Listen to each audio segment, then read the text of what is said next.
The morning sun filtered through the gymnasium windows of Lincoln Elementary School, casting long diagonal shadows across the polished wooden floor. Officer gripped Duke's leather leash in his left hand, the German shepherd's muscular frame moving with practiced precision beside him. 12 years on the force had taught that routine could be deceptive. The most ordinary moments often contained the seeds of extraordinary events. Today, he felt it in his bones. Something was different about this assignment. As they crossed the threshold into the gymnasium, the temperature seemed to shift. The air was thick with anticipation, and the subtle chaos of dozens of third graders barely containing their excitement. Had conducted community outreach programs countless times, over 100, to be exact. He'd walked into classrooms and gymnasiums across Portland, Oregon, with Duke at his side, watching children's faces light up with wonder and curiosity. It was part of the job he genuinely loved, bridging the gap between law enforcement and the community. But today, his sergeant's parting words echoed in his mind. "This one's sensitive. There's a kid they want you to reach." Principal approached him immediately, her professional smile tinged with something recognized as concern. She was a woman in her late 50s, with steel-gray hair and the kind of posture that came from 23 years of managing hundreds of young lives. "Officer, thank you so much for coming. We're really excited about this presentation. The children have been looking forward to it all week." Her words were warm and welcoming, but caught the meaningful glance she exchanged with the school counselor, Ms., who stood slightly behind her. Ms. was younger, perhaps in her early 40s, with dark eyes that held a particular combination of professionalism and hidden sadness. She stepped forward and lowered her voice slightly. "We have a student who's been through a lot recently. Her name is Emma. She's in the 3rd grade, but she's been withdrawn. We thought maybe having the K-9 unit here might help reach her. She hasn't spoken much since arriving at her foster placement 3 weeks ago. Not that we're expecting miracles, but..." She trailed off, glancing toward the gymnasium floor where children were already beginning to gather. Nodded, absorbing this information with the careful attention of someone trained to read between lines. A foster placement. 3 weeks of silence. Those details painted a picture he'd seen too many times in this job. A child whose world had fractured, whose sense of safety had shattered.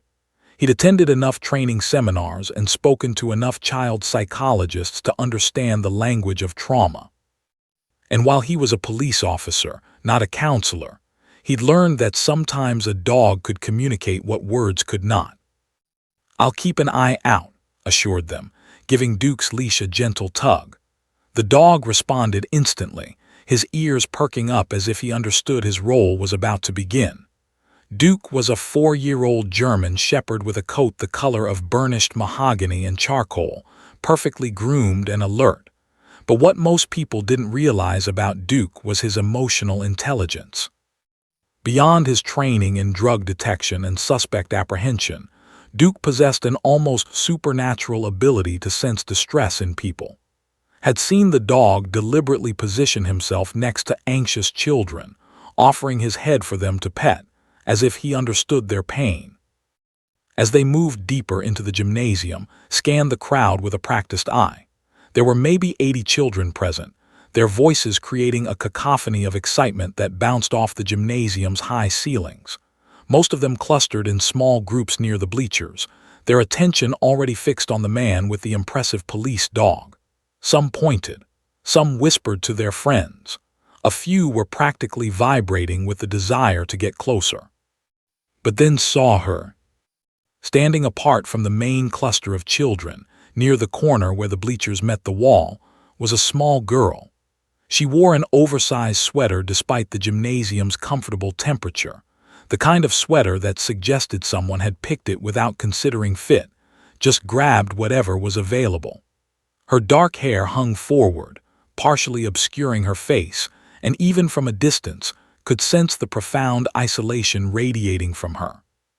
She stood perfectly still, arms wrapped around herself, watching the other children with an expression that was difficult to read but somehow heartbreaking. That had to be Emma. Ms. had followed his gaze. "Yes, that's her," she confirmed quietly. "She's been like that for weeks, physically present but emotionally somewhere else. Her foster mother brings her to school every day and is wonderful. She's been a foster parent for 15 years, but Evan's warmth hasn't quite broken through yet." Felt a familiar tug of compassion in his chest. He'd learned long ago that cynicism was an occupational hazard in law enforcement, but he'd also learned that it was possible to maintain empathy despite witnessing humanity's darker sides. This little girl represented someone's worst moment, a moment when the adults in her life had failed her so completely that the state had to intervene. Before beginning his presentation, made a mental note: find a way to include Emma, not forcefully, not in a way that would increase her anxiety, but authentically.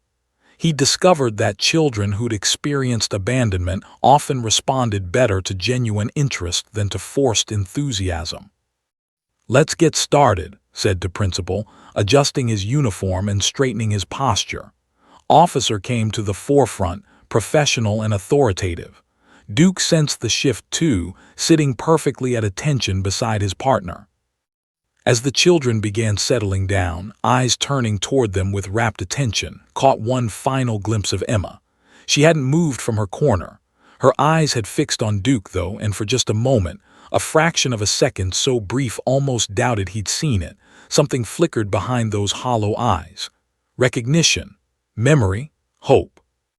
Began his presentation, demonstrating Duke's commands, explaining the K-9 unit's role in the community, and inviting questions from the excited children whose hands shot up immediately. But throughout the entire performance, he remained peripherally aware of that small girl in the corner. He could feel her attention on Duke, unwavering and intense.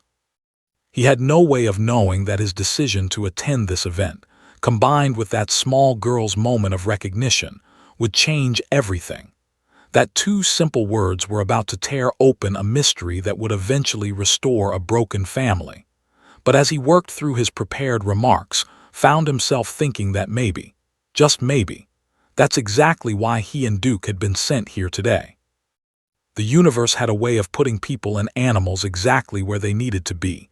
23 days. That's how long Emma had been living in his home, and in those 23 days, had learned more about heartbreak than she had in her previous 15 years as a foster parent. She stood in her kitchen on this particular gymnasium morning, watching Emma pick at a bowl of oatmeal with all the enthusiasm of someone performing an unpleasant chore.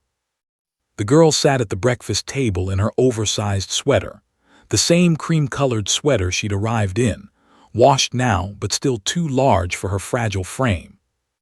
Was a woman built for this work, though she rarely thought of herself that way. At 58 years old, with silver streaking her auburn hair and laugh lines around her eyes, she carried a particular kind of grace that came from decades of opening her home to children nobody else wanted. She'd raised 3 biological children, all now adults with families of their own, and had fostered 47 children over the past 15 years. Some stayed for weeks, some stayed for months. A few had eventually been with their biological families. One had even been adopted by herself, her proudest accomplishment. But Emma was different, not worse, just different. The morning Emma had arrived at social services, she'd been 3 days past her 7th birthday. A court-appointed guardian had explained the situation in clinical terms: maternal substance abuse, environmental neglect, removal from the home after an anonymous tip. Emma's mother, David, was currently in a county facility undergoing mandatory treatment following an overdose that hadn't been fatal only by luck and the quick action of an EMT who'd happened to be nearby. Had reviewed the sparse files social services provided. Emma had attended school sporadically. There were reports from teachers about her quietness, her reluctance to participate in group activities. Her academic performance was below grade level, though psychological evaluation suggested she possessed average intelligence. Her struggles were emotional, not cognitive.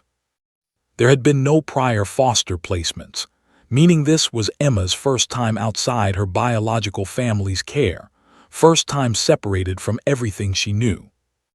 even if everything she knew was chaos. Had prepared her guest bedroom carefully, hanging yellow curtains with small embroidered butterflies, placing a soft lavender blanket on the bed, adding a small shelf of books and toys.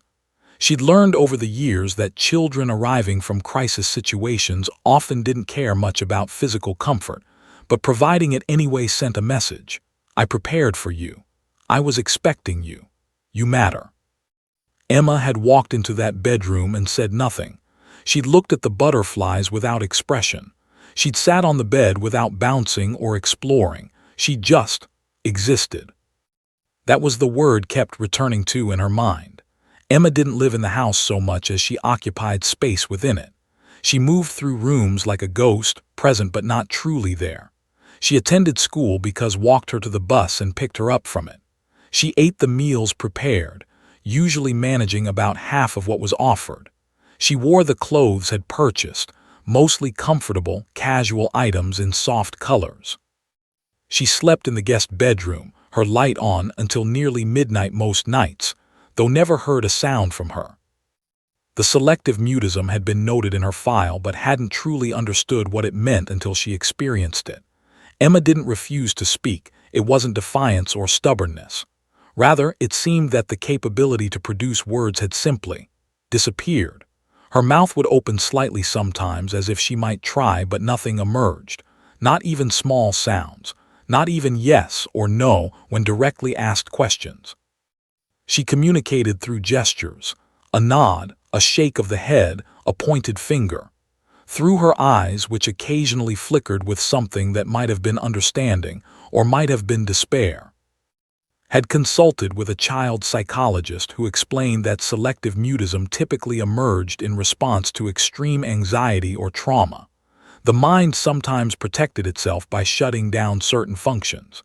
Emma's brain, overwhelmed by loss and displacement and fear, had essentially said, "I don't feel safe enough to speak. The world is too dangerous for my voice." The school counselor had suggested that perhaps the police officer and the K-9 unit might provide some kind of something. Wasn't entirely sure what the counselor expected. Healing didn't work that way. Trauma wasn't cured by a single exposure to something positive. But she'd learned long ago that miracles sometimes appeared in the smallest moments, often when you'd stopped looking for them altogether. This morning, as Emma pushed oatmeal around her bowl in meaningless circles, made a casual observation. "The police officer and his dog are coming to your school today, sweetheart. That should be interesting." Had learned to keep her voice light, to avoid any pressure or forced enthusiasm. Children like Emma could sense desperation, and desperation only increased their anxiety. Emma's eyes flickered up from her bowl for just a moment, then back down, but had noticed. Something in that brief glance suggested the information had registered. At school drop-off, had delivered Emma into the care of her third-grade teacher, Ms., with specific instructions to ensure Emma attended the gymnasium presentation. "She might not participate," explained, "but I'd like her to be there. Sometimes being in the same space as something positive is enough." Now, waiting in the gymnasium's observation area while Officer set up his equipment, watched her foster daughter position herself in that isolated corner. Emma wrapped her arms around herself. A self-soothing gesture, the school psychologist had explained, and her eyes were fixed on the floor. To most observers, she appeared completely disconnected from what was about to happen. But knew better. She'd learned to read Emma's subtle shifts, and she could sense something different about her today. A certain tension in her small shoulders, a particular quality to her stillness, as if she was bracing herself for something. Had seen Emma's file photograph before receiving her, a school picture from the previous year showing a slightly healthier-looking child with a tentative smile. She knew that before the crisis, before the addiction consumed her mother, there had been moments of normalcy. Emma had lived with her mother in a series of increasingly unstable housing situations. The most recent apartment had been in a neighborhood tried not to think about. She'd researched the area, trying to understand the world Emma was coming from, and found statistics about overdoses and crime and poverty that painted a devastating picture. What had Emma witnessed? What had she endured? What losses had her young mind been forced to process? His eyes remained on her foster daughter as Officer began arranging his equipment. Duke moved with controlled grace beside him and found herself holding her breath. She'd brought Emma here hoping for something, a spark, a moment of connection, some small breakthrough in the walls that trauma had built around this child's heart. She had no way of knowing that the breakthrough was about to arrive, delivered through a connection that had been forged years ago, in circumstances neither nor Officer could have possibly anticipated. She simply watched, and waited, and hoped, as Emma's small frame seemed to lean forward almost imperceptibly toward the man and the dog entering the gymnasium. In that moment, felt something she hadn't felt in weeks, a tiny flutter of hope. Officer stood in the center of the gymnasium, Duke sitting at perfect attention beside him. He'd been conducting this presentation for approximately 8 minutes, moving through his standard curriculum with practiced ease. He'd explained what K-9 units do, described Duke's training, and demonstrated several commands. The children had responded enthusiastically, hands shooting up, questions tumbling over each other, the kind of engaged excitement that made his job worthwhile. But in the corner of his vision, remained aware of Emma.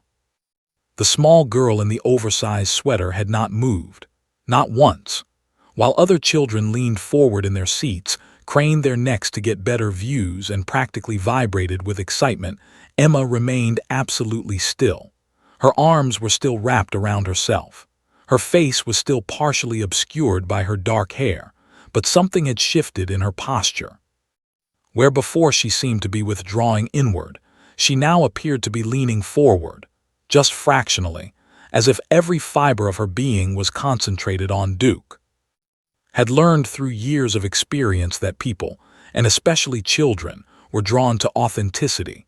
Duke wasn't performing in any elaborate way. The dog was simply being himself, attentive, calm, responsive. There was something about that genuine presence that reached past the noise and chaos and fear that often surrounded children like Emma.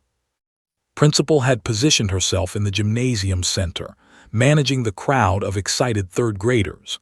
Ms. stood to the side, her arms crossed, her eyes occasionally drifting to that lonely figure in the corner. Remained in the observation area, her hand pressed against her chest as if trying to physically hold her hope in place. Was in the middle of explaining Duke's role in drug detection when something shifted in the atmosphere. It was subtle, the kind of change you felt rather than saw. The hair on the back of his neck stood up. He'd learned to trust this instinct, this internal alarm system that had served him well throughout his career. Something significant was about to happen. Emma's body had gone rigid. It happened so quickly that almost missed it. One moment she was sitting in her isolated corner. The next, every muscle in her small frame appeared to lock in place. Her arms fell away from her body. Her head tilted upward. Her eyes, those hollow, traumatized eyes that had shown no real emotion in weeks, suddenly blazed with an intensity that was almost frightening in its clarity. It was as if a light had been switched on inside her. Emma's arm shot up, pointing directly at Duke. The gesture was sudden and forceful, startling everyone nearby. Several children turned to look at her in surprise. Ms.'s eyes widened. Felt the world seemed to slow down as though time itself was holding its breath. And then Emma spoke. Her voice cracked from disuse, raw and trembling like something emerging from a deep cave. 2 words, each one carrying the weight of years of trauma and loss and memory. "That's Dad." The gymnasium exploded into silence. It was the kind of silence that felt almost tangible, a sudden vacuum where sound had been only moments before. Conversations died mid-word. Children turned to stare. The background noise of the gymnasium, the shuffling of feet, the rustling of clothing, the ambient hum of institutional life seemed to vanish entirely. Officer's words froze in his throat.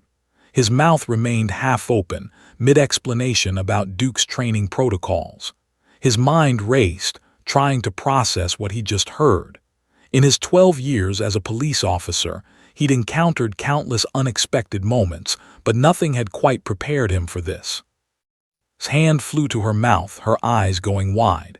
She took a step forward, as if she might move toward Emma but wasn't entirely sure what was happening. Principal stood completely still, her expression frozen between confusion and concern. Miz's professional demeanor cracked visibly, her eyes glistening with sudden moisture.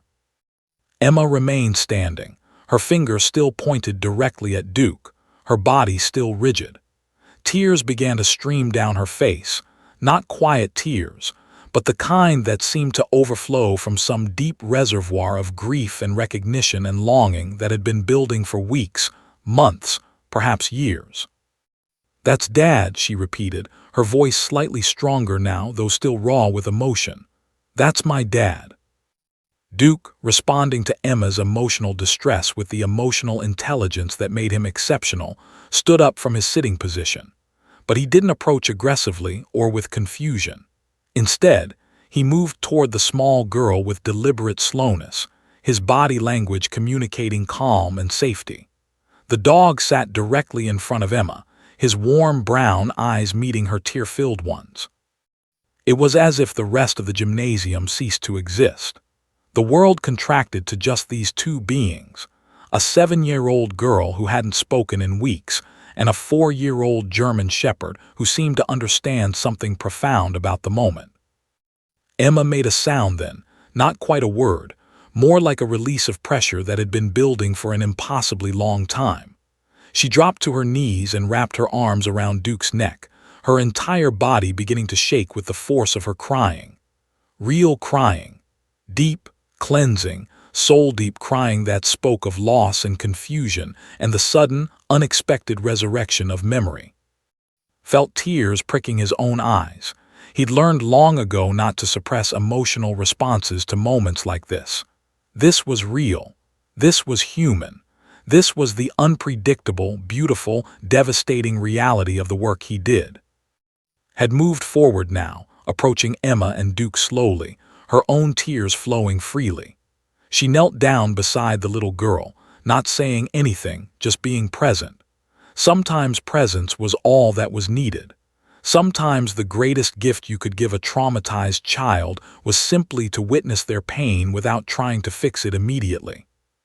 The other children had fallen silent, sensing that something significant had occurred, something that existed outside their normal understanding of school gymnasium presentations and police officer visits.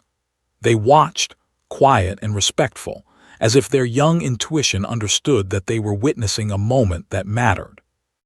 Miz had pulled out her phone, not to record but to document the moment, to ensure that this breakthrough, because that's undoubtedly what this was, would be captured for Emma's file, for the social workers and psychologists who would need to understand what had just occurred.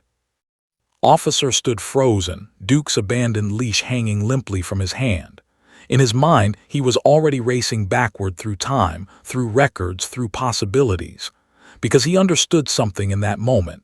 Emma's recognition wasn't coincidence. This child knew this dog. This child had history with this dog. And that history, realized with growing certainty, was about to change everything about Emma's case, about her family, about the broken pieces of her shattered world. The gymnasium remained suspended in that moment of profound connection, a child and a dog, reunited by what seemed like impossible odds. Two beings who had somehow found each other again, across years and loss and the chaos of human tragedy. Two words had unlocked the door to everything that was about to unfold.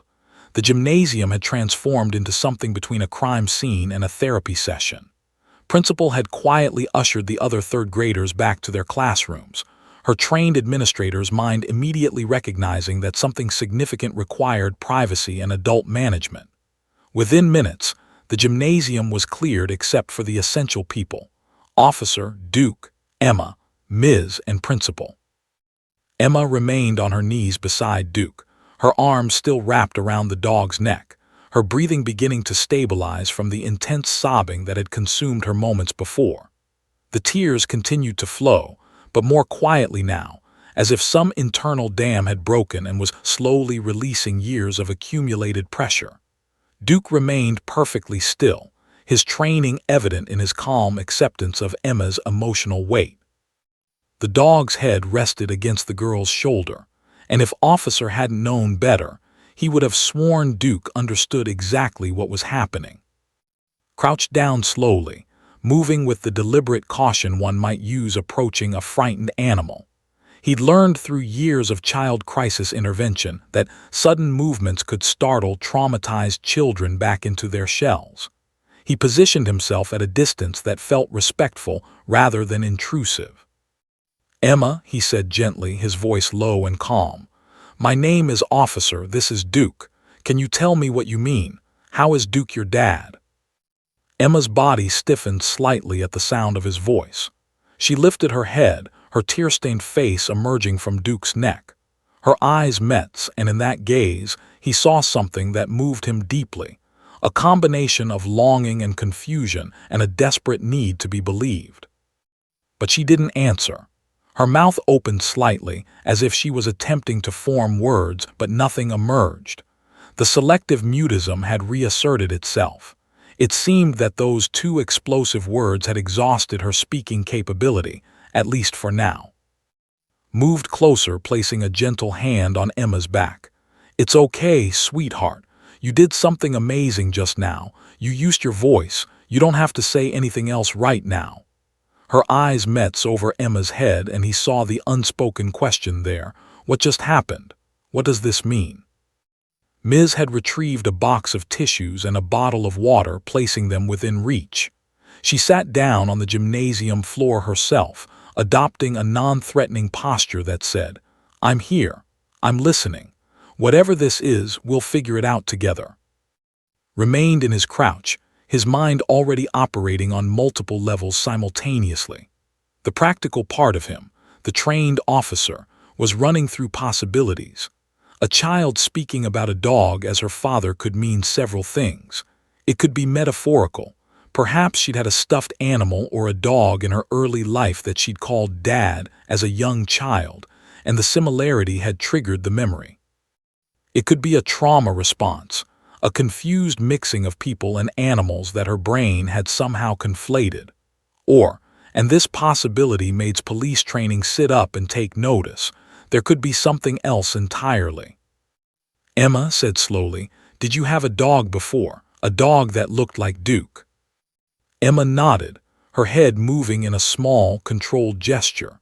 She reached down and touched Duke's scar, the distinctive mark above his left eye, the kind of identifying feature that rarely changed over time.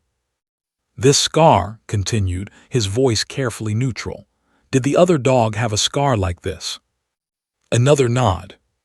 His grip on Emma's shoulder tightened slightly. "Where did you see this dog, Emma? When?" Her foster mother's protective instinct was fully activated now, her mind clearly running through the implications of what Emma was revealing. Emma's mouth opened and closed several times, that frustrating silence descending again. But this time she made a different choice. Instead of attempting to speak, she pointed at the gymnasium floor, then made a sweeping gesture that encompassed the building around them.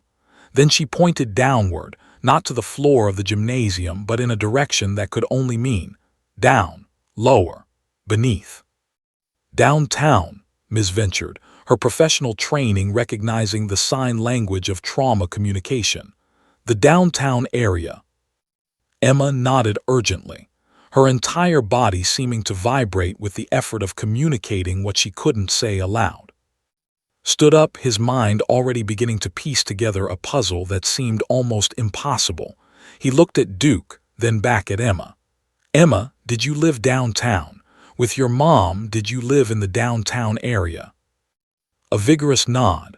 Emma's eyes were wide, and could see the effort it was taking for her to remain calm, to not dissolve back into tears.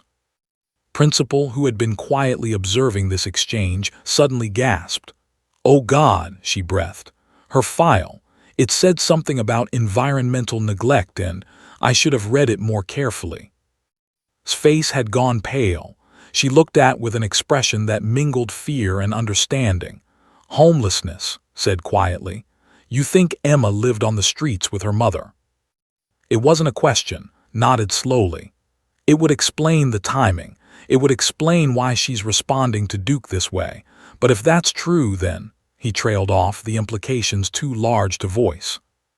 If Emma had lived on the streets, and if there had been a specific dog with a distinctive scar above his left eye, that had been significant enough in her young life that she'd called it Dad, then somehow, impossibly, that dog had become Duke, a police K-9 unit, a 4-year-old German Shepherd currently employed by the City of Portland Police Department.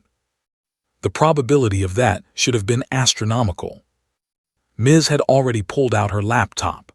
I'm going to pull up Emma's intake information, she said, her fingers already flying across the keyboard. There should be more detail about where she was removed from, what the living situation was. Emma had begun to calm somewhat, though her hand remained constant on Duke's back, as if she was afraid the dog might disappear if she let go. Duke, for his part, seemed content to remain in place, his intuition apparently telling him that this small girl needed his presence more than he needed to continue with his official duties. We need to be very careful here, said, her voice taking on the tone of someone who'd learned to navigate bureaucratic systems. This could be significant for Emma's case. It could be significant for the reunification process with her mother. She paused, then added quietly, if it's true, if this dog actually was part of her life, that could explain a lot about her trauma responses. That could explain why she's been so withdrawn. Made a decision. I'm going to pull Duke's file from when he came into the system. He was brought in as a stray 5 years ago, picked up in downtown Portland. We can cross-reference the location, see if there's any way to verify this connection. And her mother, Ms. asked, glancing up from her laptop. Should we contact her? She's in treatment, but the facility should have provisions for important information being shared. And exchanged a look. They both understood what this moment meant, the potential for breakthrough, for understanding, for healing. But they also understood the danger of raising false hope, of making connections that might not exist, of interpreting a trauma response through a lens that might be more magical than real. One step at a time, said quietly, watching Emma rest her head against Duke's neck once more. One step at a time. But as he looked at this small girl reunited with the dog she'd somehow called Dad, couldn't shake the feeling that they were standing at the edge of something extraordinary, something that the ordinary logic of how the world worked. Something that might actually be real. Officer sat at his desk in the Portland Police Department's K-9 unit office. Duke's personnel file spread before him like the pages of a mystery novel that he was only now learning to read. The file was comprehensive: vaccination records, training logs, performance evaluations, behavioral assessments. But the section that interested him most was the initial intake documentation from 5 years ago. He'd been running through this file multiple times since leaving the gymnasium 2 hours earlier. Emma had been transported to the station's Family Services Liaison office, where a social worker were meeting with her in a comfortable room designed for vulnerable children. Ms. was consulting with the school district's legal team about potential implications for Emma's case. The gymnasium presentation had been officially ended, and found himself in this quiet office, trying to make sense of the impossible. Duke's file indicated that he'd been picked up as a stray on September 14th, 5 years ago. The intake report from Animal Control noted that he'd been found on Southwest 3rd Avenue in the downtown core. A young officer had noted in the file, dog appears malnourished but friendly. No microchip. No collar.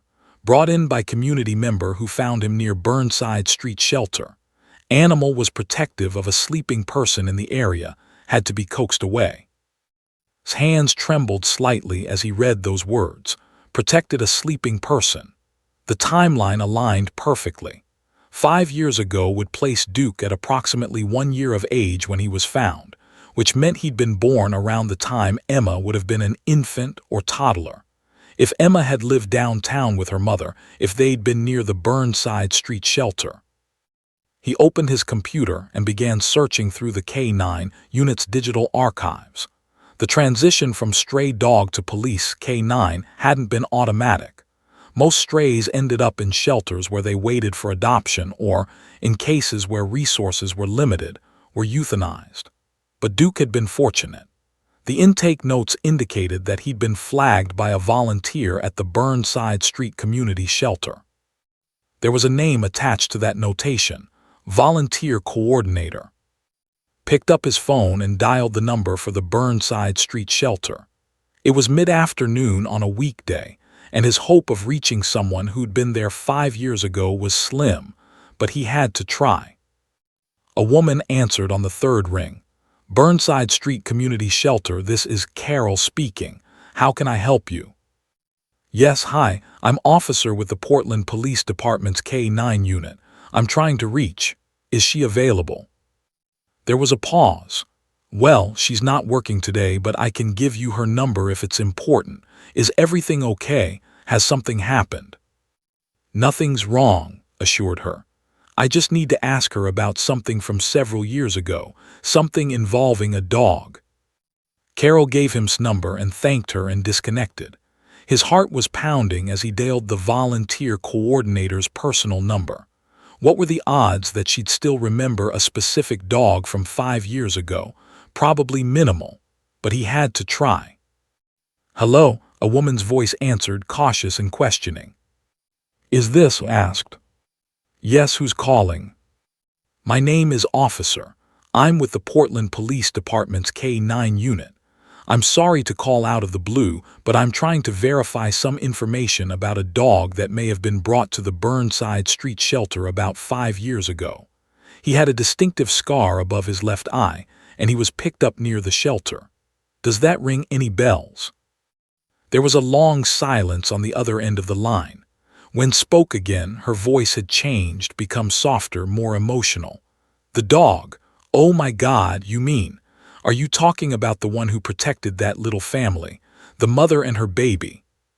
Felt electricity run through his entire body. Yes, he breathed. Yes, that's the one. Can you tell me about them? I've been there for 17 years, said, and could hear emotion in her voice now. Seen a lot of heartbreak, but that situation, it stuck with me all these years.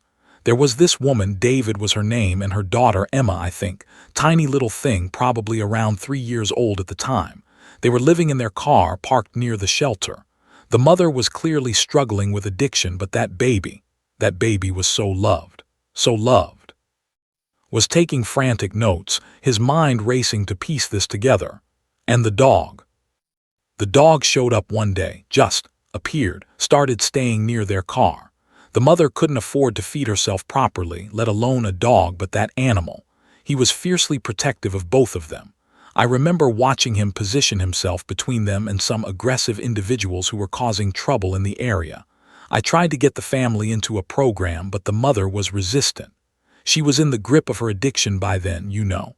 It was getting worse. What happened to them? Asked, though he was beginning to piece together the tragic trajectory. Social services eventually got involved. The mother had an overdose scare, nothing fatal, but it triggered a welfare check. They took the child. I never saw them again, but that dog, his voice cracked with emotion. I felt terrible about the dog. I brought him to animal control myself, thinking maybe he'd have a better chance in the system than on the streets. I worried about him constantly, used to wonder what happened to him. I even checked the shelter system for years after, looking for his picture in the adopted dog section. He became a police K-9, said quietly. His name is Duke. He's been with our department for 4 years. He's trained, healthy, happy, and making a real difference in our community. He heard gasp. No, really, the dog, oh my God, that's beautiful, that's actually beautiful. Where is he now? How did you even? This is going to sound impossible, said, but we're trying to verify something. The little girl, Emma, she was in a gymnasium today and saw Duke. She identified him. She called him Dad. We're trying to understand how that's possible, what their connection was. There was another long silence, and when spoke, her voice was thick with tears. She called him Dad. Oh my God, she did call him that, I remember now. Her mother would say, go sit with your dad, and the baby would go cuddle with that dog. It was heartbreaking and beautiful all at once. For that child in that terrifying situation, that dog was her family, her protector, her constant when everything else was chaos. Felt tears forming in his own eyes. So the timeline works. 5 years ago, the dog was there with them. Yes, absolutely yes, I'd stake my life on it. That dog was part of their family, officer. And that little girl, she was so small, so innocent. I often wondered what happened to her, if she was okay, if she had any memories of that time. But if she recognized that dog, trailed off, overcome. She did more than recognize him, said. She spoke. Her file says she's been nonverbal since being taken into state custody. But when she saw Duke, she spoke. 2 words, that's Dad. The line went silent, except for the sound of crying quietly. I need to get a statement from you formally, continued, his professional training reasserting itself even as his heart remained fully engaged in this impossible story. We need to document this, verify the timeline, make sure everything is accurate. Can you come in tomorrow? Can you give us an official statement? Yes, said without hesitation. Yes, I'll come in for that baby. I'll come in and tell them everything I remember, everything. When hung up the phone, he sat very still for several minutes. The pieces of the puzzle were beginning to fit together, and the image forming was almost too remarkable to believe. A dog, a homeless mother, a terrified child, separation, years passing, a chance encounter in a gymnasium that had somehow reunited them. He looked at Duke's file again, at the intake photo of a malnourished stray dog with a scar above his left eye. The same dog who just had the first real emotional connection with a traumatized child in weeks. Pulled out his phone and called cell number. When she answered, her voice was tight with concern and hope. Officer, she said, have you found something?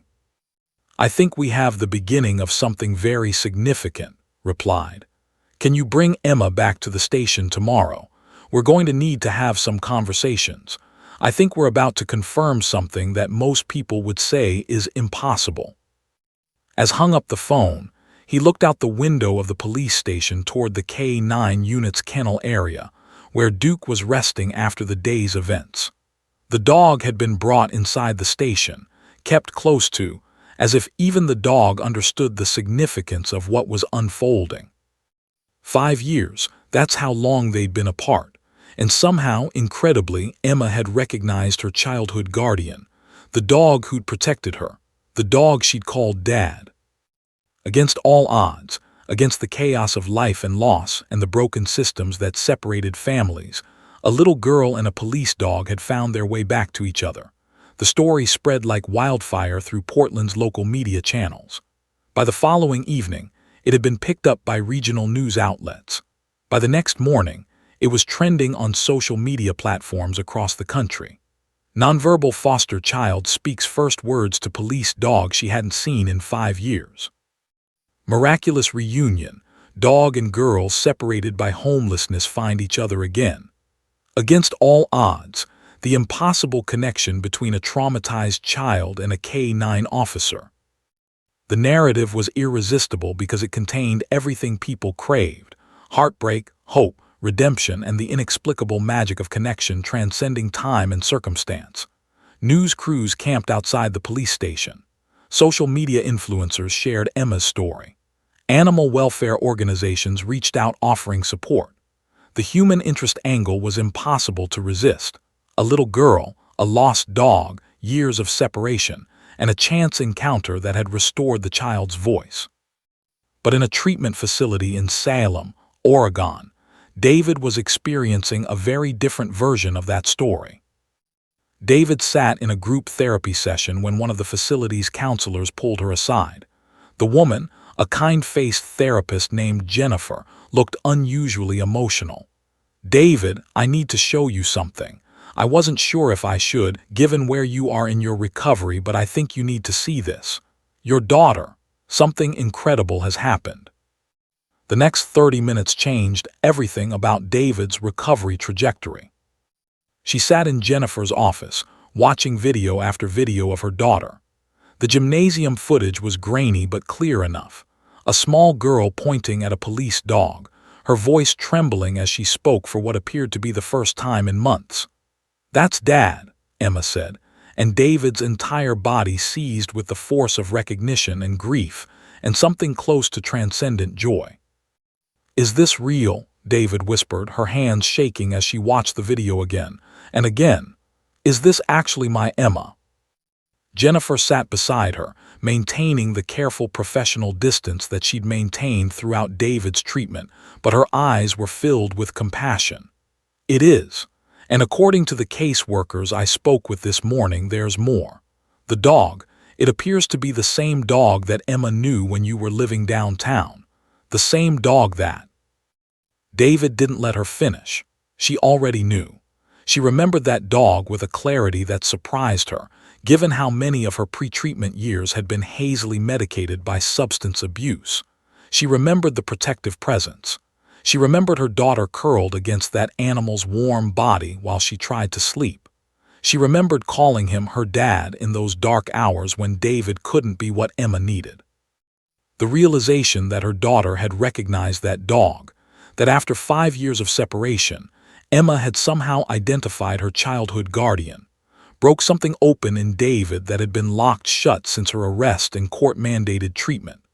Tears flowed, deep and cleansing, while Jennifer maintained her quiet presence beside her. "I need to contact them," David said urgently. "I need to. Can I call? Can I speak to my daughter?" "Not yet," Jennifer said gently. "But what I can do is put you in contact with the social worker assigned to your case. There are protocols, legal processes, but David, this could be significant. This could be transformative for Emma's recovery, and potentially for yours as well." The next week, supervised phone calls were arranged. Emma's selective mutism had begun to break down in the days following her encounter with Duke. She still wasn't speaking constantly, but she was speaking to officer, to Ms.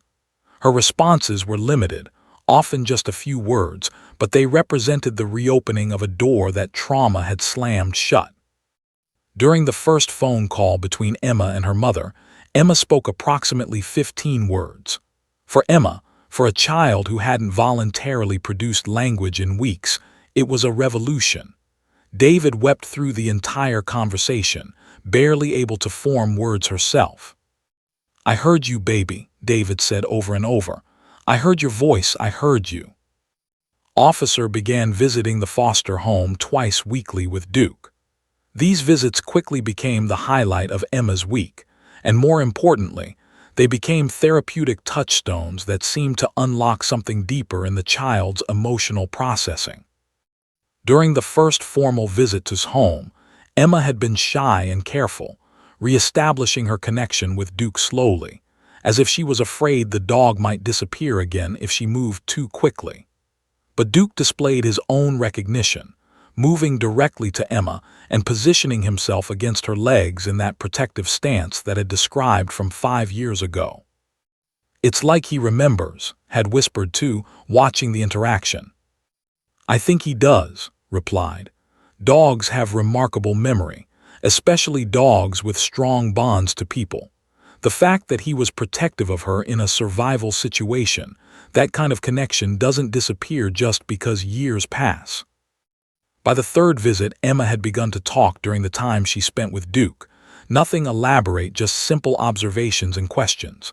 "Does Duke like peanut butter? Does he sleep a lot? Does he remember when?" And then she would trail off, unable or unwilling to finish the sentence. But she was trying. She was reaching toward language, toward communication, toward reclaiming her voice.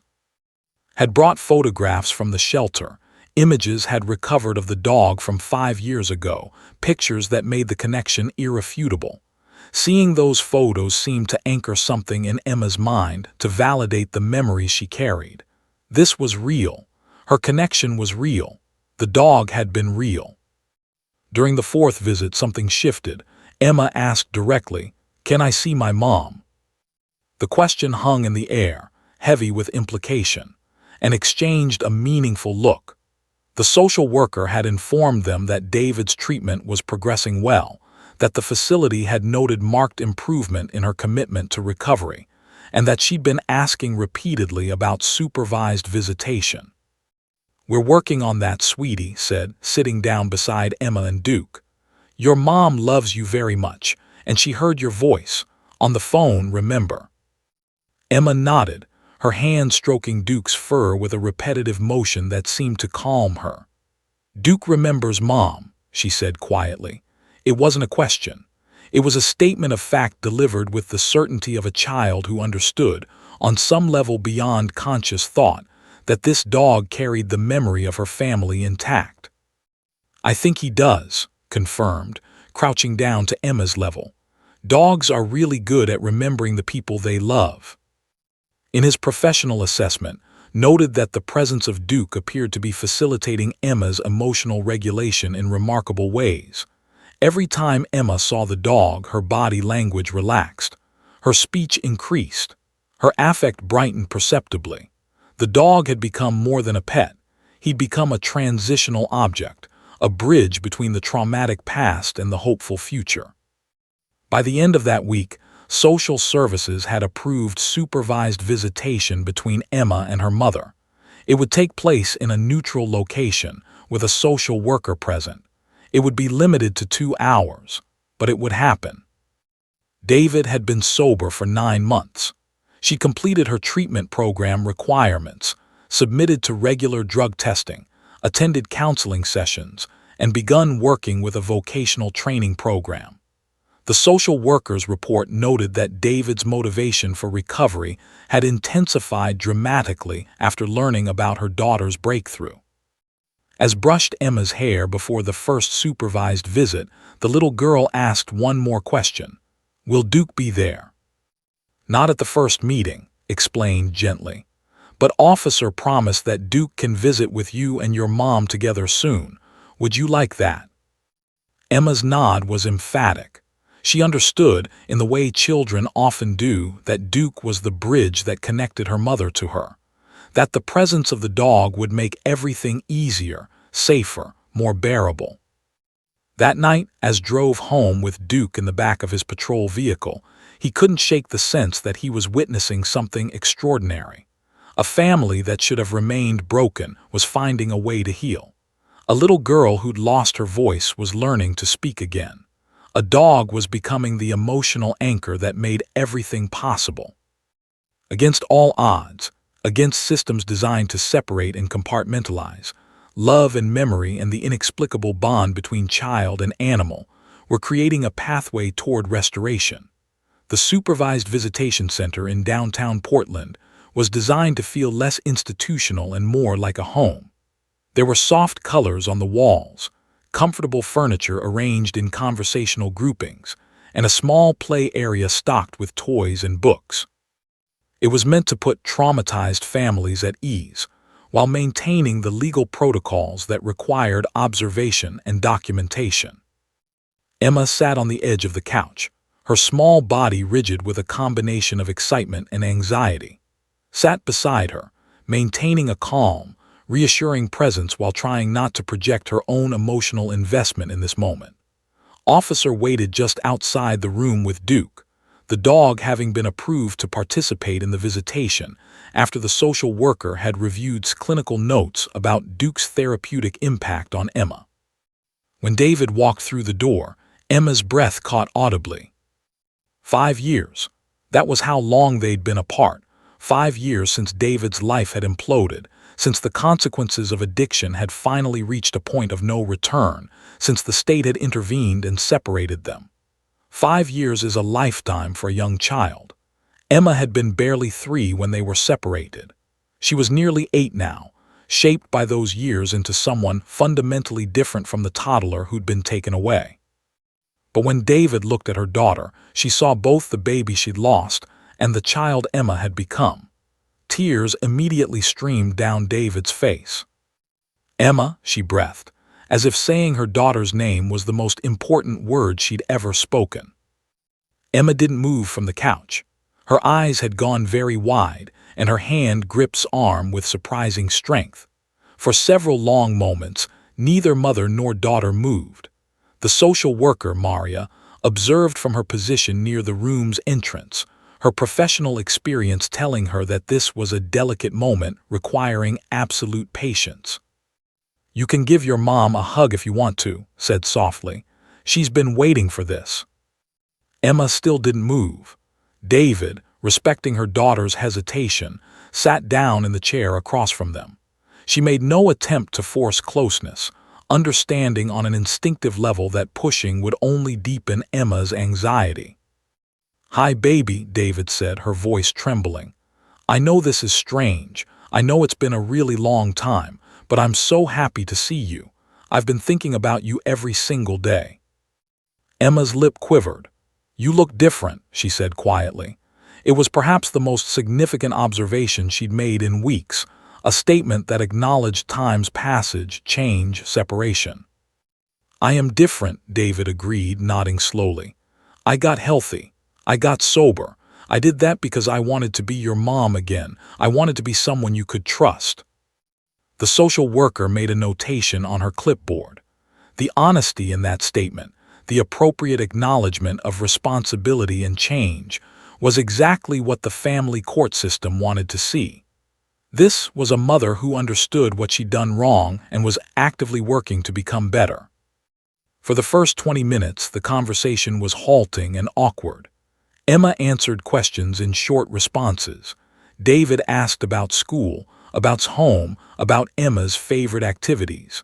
But the emotional distance remained palpable.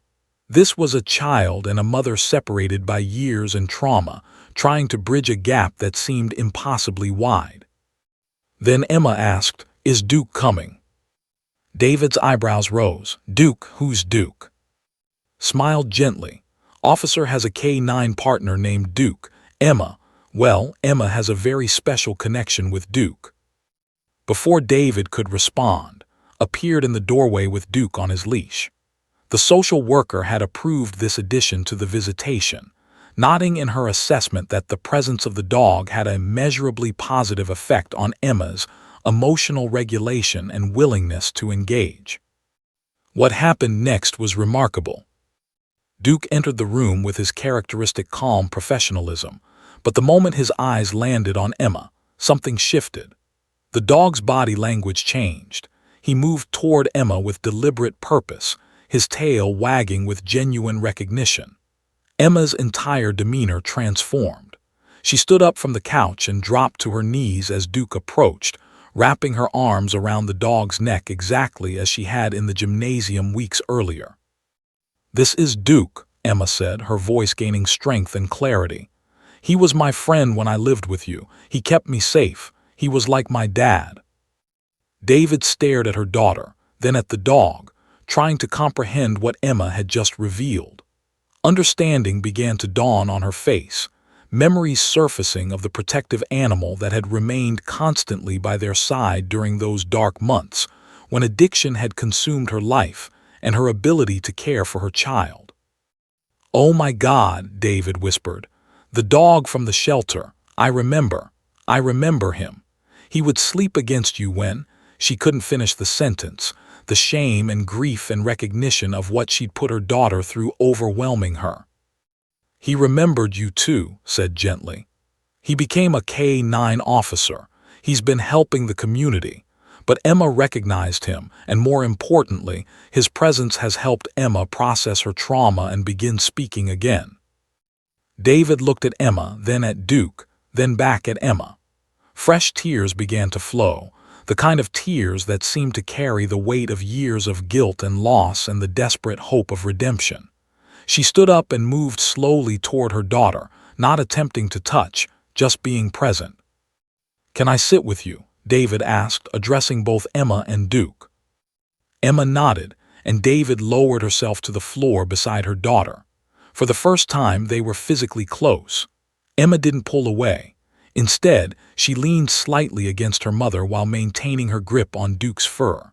The three of them, mother, daughter, and dog, sat together in a tableau that the social worker carefully documented with photographs. Over the next hour, something profound shifted.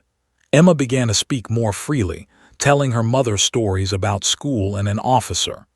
David shared stories about her treatment, about the work she'd done, about her commitment to recovery.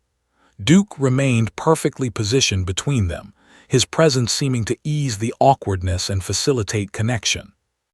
By the end of the 2-hour visitation, Emma was sitting between her mother's knees while Duke rested his head on David's leg. They were a family again, broken and rebuilt, traumatized and healing, separated and found. The social worker watched this tableau with professional appreciation for what she was witnessing, genuine progress toward reunification. 2 months later, the family court hearing took place. Emma was dressed in a yellow dress that had helped her choose. David appeared in front of the judge with a 9-month sobriety certificate, a letter of completion from her treatment program, documentation of her employment, and letters of support from her counselor and therapist. Officer submitted a detailed clinical assessment of Emma's progress since reconnecting with Duke, including data on her speech production, emotional regulation, and behavioral improvements. The judge reviewed all the documentation carefully. She read testimony from about Emma's transformation. She reviewed the social worker's reports documenting the successful supervised visits. She considered the evidence of David's sustained recovery and genuine commitment to change. "This is an extraordinary case," the judge stated from the bench. "The fact that you have maintained your sobriety, Ms., and the evidence of your daughter's remarkable progress creates a compelling case for reunification. However, this reunification will be conditional. You will maintain regular counseling, submit to quarterly drug testing, and continue your employment. Your daughter will remain in school and continue therapeutic services. This family will remain under the supervision of social services for a period of 1 year. Is that understood?" "Yes, Your Honor," David said, tears streaming freely down her face. Thank you so much." "I'm not doing this because of sentiment," the judge continued. "I'm doing this because the evidence supports it, and because the presence of that dog," she glanced at Duke, who was sitting calmly in the courtroom gallery with Officer, "seems to have catalyzed something that gave this child the ability to heal. That's remarkable. Let's make sure we protect this reunification with appropriate support systems in place." As the gavel came down, Emma launched herself into her mother's arms. Standing nearby, allowed herself to cry openly, tears of joy for the child she'd cared for the mother who'd found her way back, and for the miracle of animals and love and second chances. Officer stood silently in the background, Duke's leash in his hand. The dog's tail wagged steadily, as if he understood the weight and significance of what had just been decided. As if he knew that his presence, his memory, his extraordinary ability to bridge the gap between a traumatized child and the mother she'd lost, had been the catalyst for everything that followed. Against all odds, a family was being restored. 8 months after the court hearing, a small ceremony took place in the gymnasium of Lincoln Elementary School. It wasn't an official event, no media coverage, no press releases, just a quiet gathering of people who'd played a role in Emma's extraordinary journey. Officer stood near the gymnasium doors with Duke on his leash, watching as the principal welcomed the guests. Ms. from the Burnside Street shelter, the social worker Maria, and a handful of school staff members who'd supported Emma's emotional recovery. Emma's mother, David, stood quietly in the center of the gymnasium, her hand holding her daughter's. 8 months of reunification had transformed both of them. David had secured stable housing, a small apartment in a neighborhood with good schools. She was working full-time as an administrative assistant at a non-profit organization focused on addiction recovery. She continued attending support group meetings 3 times a week. She submitted to her quarterly drug testing without complaint. She'd rebuilt relationships with her extended family, who'd initially been skeptical but who were gradually allowing themselves to hope again. Emma had blossomed in ways that surpassed every therapist's initial prognosis. She was speaking normally now, her voice fully restored. Her grades had improved dramatically. The selective mutism was entirely resolved. But more importantly, the haunted quality that had marked her face during those first weeks in foster care had been replaced by something approaching normalcy, the simple contentment of a child who knew she was loved and safe. Today was being marked as Emma's Day, a personal celebration organized by, who believed that significant milestones deserved acknowledgement. It wasn't a high-profile event, just an opportunity for the people who'd played roles in this miraculous story to gather and witness the results of their collective effort. "Ready?" asked Emma, squeezing the child's shoulder gently. Emma nodded, her eyes moving toward Officer and Duke. In the 8 months since the court hearing, Officer had continued to be a regular presence in their lives. He'd facilitated Duke's monthly visits with Emma and David, visits that had become family rituals. Emma now had photographs of herself with Duke at different stages, some taken at his house, some at Officer's police station office, and most recently, several taken at Emma and David's apartment, where Duke had been invited for a special overnight visit, the first time the dog had ever been in their home. "Officer," Emma called out, her young voice carrying with newfound confidence across the gymnasium. "Can Duke come here?" Smiled, the kind of smile that came from witnessing genuine healing, and began walking toward the center of the gymnasium with Duke at his side. The dog's tail wagged steadily, as if he understood the significance of this moment. When Duke reached Emma, the child dropped to her knees and wrapped her arms around the dog's neck, just as she had done that first day in the gymnasium when everything had changed. But this embrace was different now. It carried no desperation, no grief, no confusion. Instead, it held gratitude, recognition, and the secure attachment of a child who knew exactly where she belonged. David knelt down beside her daughter and the dog, and for a moment, the three of them were suspended in their own private universe. Watched from the sidelines, tears streaming down her face. The elderly volunteer had spent years wondering what happened to the little girl and the mother she'd tried to help. Now, seeing them reunited and healing, she felt a sense of completion that she hadn't experienced in decades. "I want to say something," David said, standing up and addressing the small group. Her voice was steady, her words carefully chosen. "I want to thank everyone in this room, who opened her heart to my daughter when I couldn't be what she needed. Ms. and Maria, who navigated the systems and advocated for what was best for Emma, who never forgot about us, who saw the connection between my daughter and this dog and never let that memory fade. Officer, who believed that an impossible connection could be real and who made the effort to verify it. And Duke, who protected my baby when I couldn't, who remembered her across years and distance, and who gave my daughter back her voice."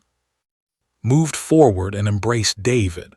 The two women held each other, acknowledging the journey they'd shared, as the safe harbor, David as the mother fighting her way back to wholeness. "I've been sober for almost 14 months now," David continued, addressing the group. "I know I have to stay vigilant. I know recovery isn't linear. But every single day when I wake up next to my daughter, when I see her smile, when I hear her laugh, when I watch her play with Duke, I know it was worth every hard day. Every moment of struggle, every humiliation of admitting I needed help, every difficult conversation. It was all worth it because I got my family back."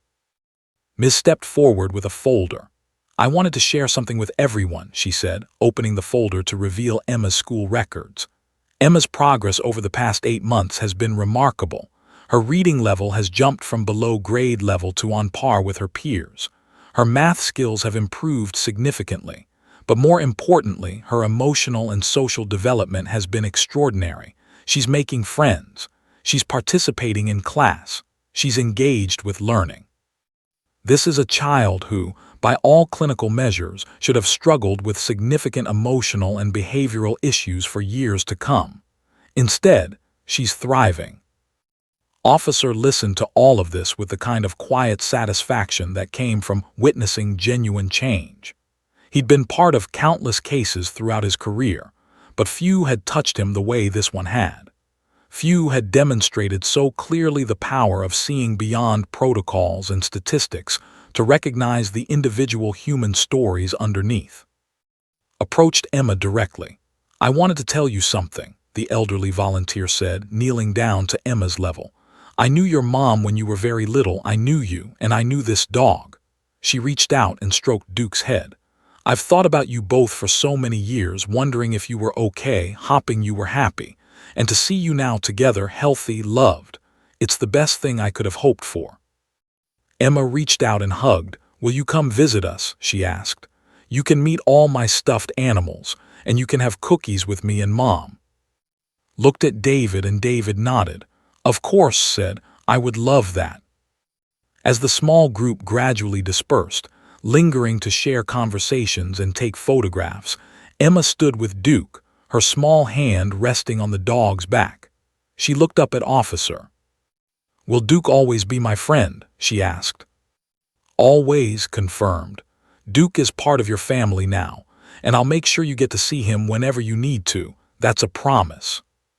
Watched from the sidelines, allowing herself to feel the profound satisfaction of work well done. Over 15 years of fostering had taught her that every child carried the potential for healing, but that potential required the right circumstances, the right people, and sometimes the right animal. David stood beside her, arm around Emma. "I don't know how to thank you," David said quietly, "for everything you did for her, for believing in us." "You thank me by staying sober," replied gently. "You thank me by being the mother Emma deserves. You thank me by building the life you're building now." That evening, after everyone had left and the gymnasium had been returned to its ordinary state, Officer drove home with Duke in the back of his patrol vehicle. The dog seemed to sense the significance of the day, his eyes focused, his attention gentle. Thought about Emma's 2 words, "That's Dad," and how those simple words had unraveled a miracle.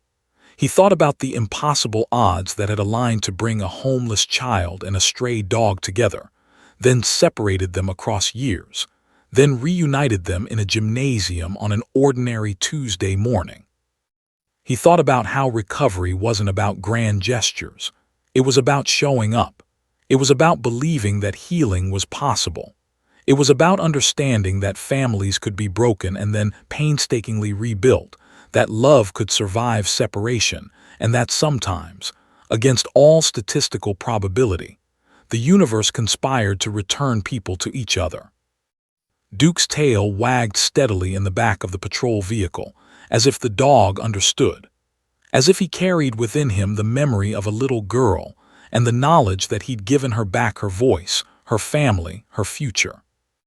As if he knew that the greatest gift one being could give another was the simple act of remembering, across time and distance, and the chaos of human tragedy, that love endured.